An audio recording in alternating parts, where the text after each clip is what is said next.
Malam itu udara terasa lebih ringan. Makhluk-makhluk itu telah pergi. Bara di dada mereka padam. Lubang gelap di wajah makhluk terbesar itu menutup sebelum menghilang bersama kabut tipis. Namun sebelum benar-benar lenyap, ia meninggalkan satu kalimat. Ramadan berikutnya. Sejak saat itu, tidak ada yang benar-benar merasa aman. Warga desa Wanasurya kembali beribadah.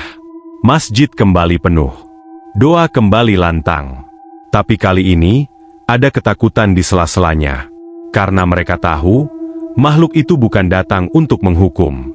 Ia datang untuk memanen. Dan ia akan kembali jika pantulan kosong itu tumbuh lagi. Namun ada satu kalimat lain yang lebih mengganggu. Perjanjian belum dibatalkan. Perjanjian apa? Siapa yang membuatnya? Dan kenapa Ramadan dijadikan pengganti waktu? Di batas desa, pohon beringin tua masih berdiri. Akar-akar besarnya mencengkeram tanah yang dulu disebut tanah terlarang. Di bawahnya, sesuatu masih menunggu. Karena belum ada yang benar-benar menebus. Dan malam-malam terakhir Ramadan semakin dekat. Langit malam ke-20 terlihat biasa. Tidak ada tanda aneh. Tidak ada kabut turun. Tidak ada bayangan bergerak di atap masjid. Justru itulah yang membuat udara terasa berat. Makhluk-makhluk yang muncul di malam sebelumnya memang sudah menghilang. Bara di dada mereka padam. Lubang wajah makhluk terbesar itu menutup sebelum lenyap. Namun sebelum benar-benar hilang, ia mengatakan satu hal. Perjanjian belum dibatalkan. Kalimat itu tertinggal di kepala banyak orang. Masjid malam itu lebih penuh dari biasanya. Tapi bukan karena khusyuk. Karena gelisah. Raka duduk di saf paling belakang. Seperti biasa. Sebagai pendatang, ia tidak ada hubungannya dengan sejarah di desa itu. Tapi sekarang, ia punya keterlibatan. Pendatang yang dibunuh 20 tahun lalu sudah digali. Sudah disolatkan. Sudah dikuburkan ulang dengan layak. Jasadnya bukan lagi masalah. Namun hawa di desa belum berubah sepenuhnya. Penjaga masjid berdiri setelah sholat selesai. Wajahnya lebih pucat dari biasanya. Kita pikir semalam itu akhir, katanya pelan. Tapi bukan. Tak ada yang membantah. Makhluk yang datang semalam bukan sumbernya. Beberapa warga saling pandang. Sumbernya lebih tua dari kita. Lebih tua dari masjid ini, lanjutnya. Raka mengangkat wajah. Penjaga masjid berjalan pelan ke tengah. Tanah ini pernah dipakai untuk sesuatu. Bukan hanya satu kali. Dan bukan hanya oleh generasi kita. Beberapa orang mulai terlihat tidak nyaman. Apa maksudnya? Tanya seseorang. Penjaga masjid menarik nafas dalam. Dulu, jauh sebelum pendatang 20 tahun lalu, ada perjanjian yang dibuat. Kata itu membuat ruangan seperti mengecil. Perjanjian. Perjanjian apa? Lelaki alim bertanya lirih. Perjanjian untuk menjaga desa tetap tenang. Raka memperhatikan wajah-wajah tua di saf depan. Beberapa dari mereka tahu. Mereka hanya tidak pernah membicarakannya. Setiap kali ada sesuatu yang mengancam nama desa, lanjut penjaga masjid, selalu ada yang diredam. Selalu ada yang disenyapkan. Tidak selalu dibunuh. Kadang diusir. Kadang dituduh. Kadang dibuat menghilang dari pembicaraan. Dan semuanya dibungkus dengan ibadah. Sunyi makin berat. Makhluk di malam sebelumnya tidak datang untuk darah. Ia datang untuk pantulan niat kosong. Dan itu hanya tanda. Tanda bahwa sesuatu yang lebih tua mulai bergerak. Tiba-tiba lampu masjid bergetar pelan. Bukan padam. Hanya redup sepersekian detik. Udara berubah dingin tipis. Tidak sedingin malam 19. Tapi cukup untuk membuat bulu kuduk berdiri. Penjaga masjid menutup mata sebentar. Ia mendengar kita. Tidak ada yang bertanya siapa, iya. Karena semua tahu yang dimaksud bukan makhluk bermulut kosong itu. Ini sesuatu yang lain. Sesuatu yang tidak muncul. Tapi menekan. Raka merasakan dadanya berat. Bukan karena rasa bersalah.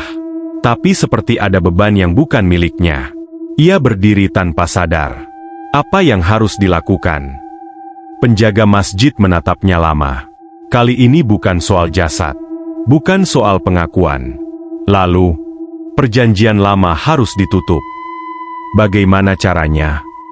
Penjaga masjid berjalan ke pintu masjid dan menunjuk ke arah batas desa. Pohon beringin tua berdiri gelap di kejauhan.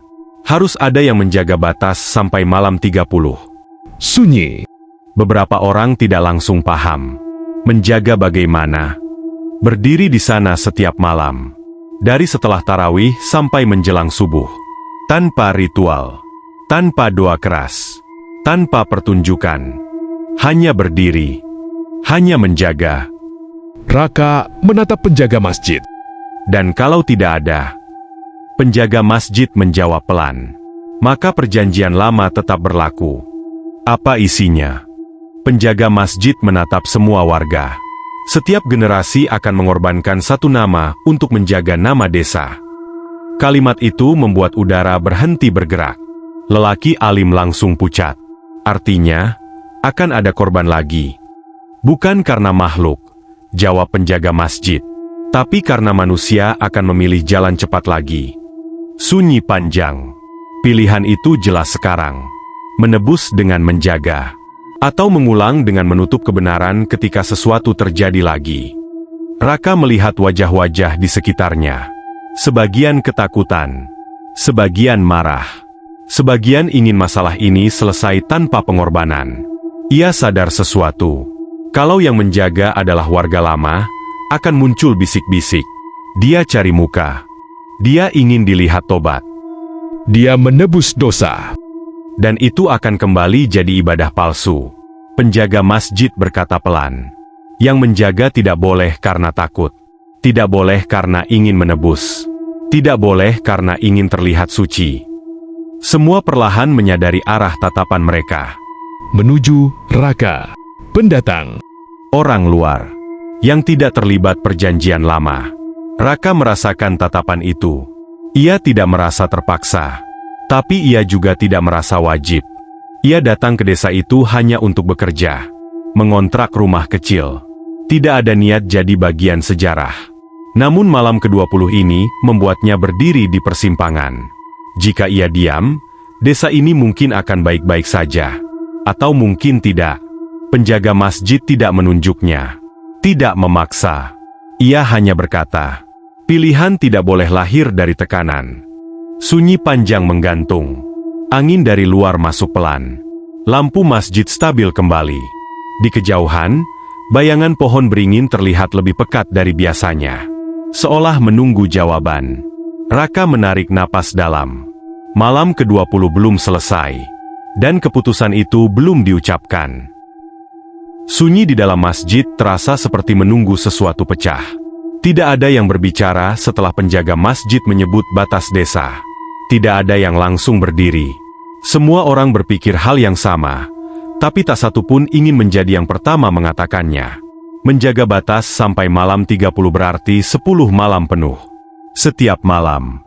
Tanpa jaminan apa yang akan terjadi. Tanpa tahu apa yang sebenarnya dijaga. Raka berdiri masih di tempatnya. Ia bukan orang desa. Tidak punya keluarga di sana. Tidak punya warisan tanah. Ia hanya pendatang. Ia tidak punya alasan untuk ikut campur. Tapi ia juga tidak punya alasan untuk lari. Tatapan warga masih terasa. Sebagian berharap ia menawarkan diri. Sebagian takut jika ia benar-benar melakukannya. Karena kalau pendatang yang menjaga, itu berarti warga asli kembali bersembunyi. Penjaga masjid membaca kegelisahan itu. Yang menjaga tidak boleh dipilih, katanya pelan. Dan tidak boleh ditunjuk. Lelaki alim yang dulu memukul pendatang 20 tahun lalu akhirnya berdiri. Aku yang melakukannya, katanya. Beberapa orang langsung mengangguk lega. Masuk akal. Ia punya rasa bersalah paling besar. Tapi penjaga masjid menggeleng perlahan. Kalau kau berdiri karena rasa bersalah, itu bukan menjaga. Itu menghukum diri sendiri. Apa salahnya? Lelaki itu membalas dengan suara parau. Karena penjaga tidak boleh berharap ini selesai cepat. Orang yang merasa bersalah akan berharap cepat selesai. Kalimat itu membuat lelaki itu terdiam. Ia tahu itu benar. Raka melangkah satu langkah ke depan. Semua mata kembali tertuju padanya. Apa yang terjadi di batas desa nanti? Tanyanya. Penjaga masjid menatapnya lurus. Tidak ada ritual. Tidak ada doa keras. Tidak ada pembacaan apapun. Hanya berdiri, menghadap keluar desa. Karena yang kita jaga bukan yang di dalam, tapi yang ingin masuk. Hawa dingin tipis kembali merambat di lantai masjid. Bukan seperti malam ke-19 yang mencekik. Ini lebih seperti nafas panjang yang tak terlihat. Raka membayangkan pohon beringin tua itu. Jalan tanah gelap. Sawah kosong di kanan kiri. 10 malam. Sendiri. Dan kalau aku tidak kuat, tanyanya pelan. Penjaga masjid menjawab jujur. Maka yang lama akan menggantikan. Ruangan seketika terasa lebih sempit. Yang lama, seorang ibu berbisik. Penjaga masjid tidak langsung menjelaskan. Tapi semua mengerti maksudnya. Perjanjian lama. Sesuatu yang lebih tua dari generasi mereka. Jika tidak ada manusia yang berdiri sadar, maka yang tidak terlihat akan mengambil tempat itu. Raka menunduk sebentar. Ia memikirkan hidupnya sebelum datang ke desa itu.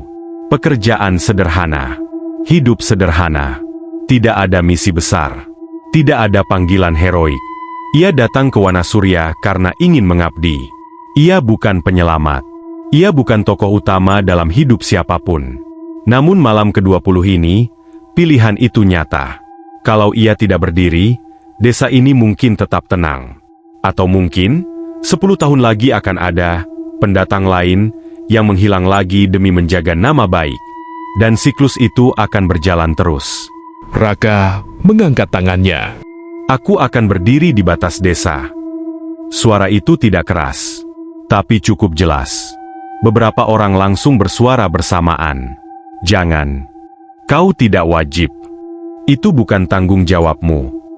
Raka menatap mereka satu persatu.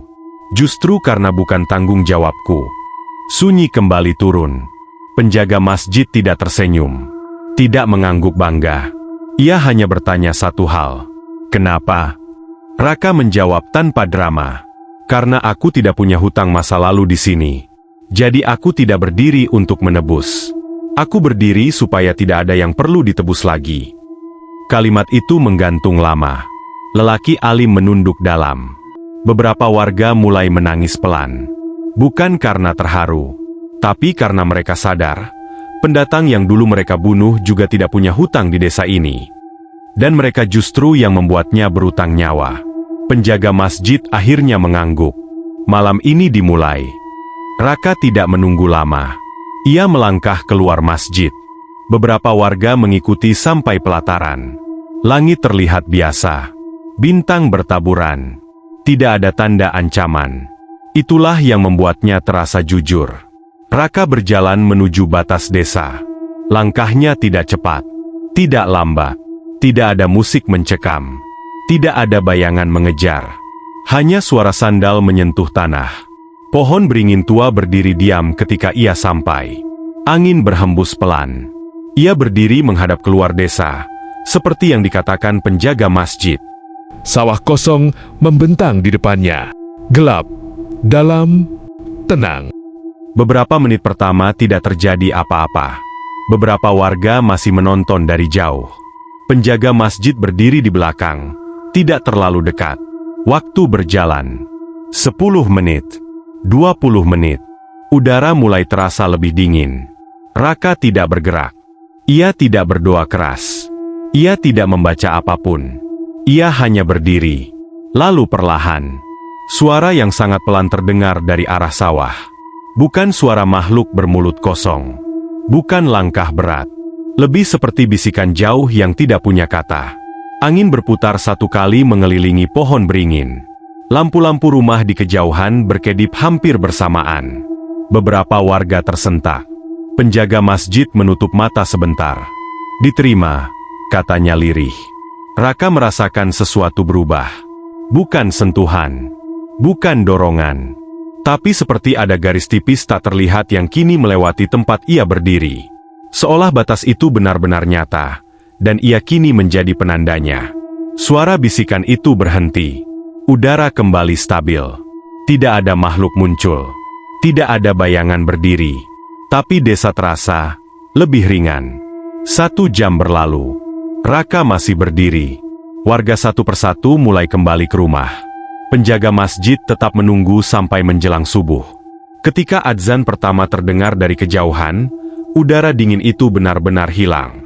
Raka akhirnya menoleh. Penjaga masjid mengangguk pelan. Malam pertama selesai. Raka tidak merasa menang. Ia juga tidak merasa kalah. Ia hanya merasa terikat. Bukan oleh makhluk, tapi oleh pilihan yang ia ucapkan sendiri. Di dalam masjid, lelaki alim duduk sendirian. Air matanya jatuh tanpa suara. Untuk pertama kalinya dalam 20 tahun, desa tidak menyembunyikan apapun malam itu. Dan di bawah tanah yang jauh lebih tua dari masjid, sesuatu yang telah lama menunggu bergerak sedikit. Bukan marah, bukan bangun sepenuhnya, hanya memastikan masih ada manusia yang mau berdiri tanpa bersembunyi. Malam ke-20 berakhir tanpa korban, tanpa teriakan, tanpa darah. Namun keputusan itu telah dibuat. Dan 10 malam ke depan akan menjadi ujian apakah pilihan itu cukup kuat atau hanya keberanian sesaat. Raka sudah memilih berdiri di batas desa. 10 malam tersisa sebelum Ramadan berakhir. Tidak ada yang tahu apakah batas itu akan bertahan, atau justru membuka sesuatu yang lebih tua dari perjanjian mereka. Ikuti terus setiap malamnya, karena pilihan malam ke-20 baru saja dimulai. Dan ujian sebenarnya menunggu di malam-malam ganjil berikutnya.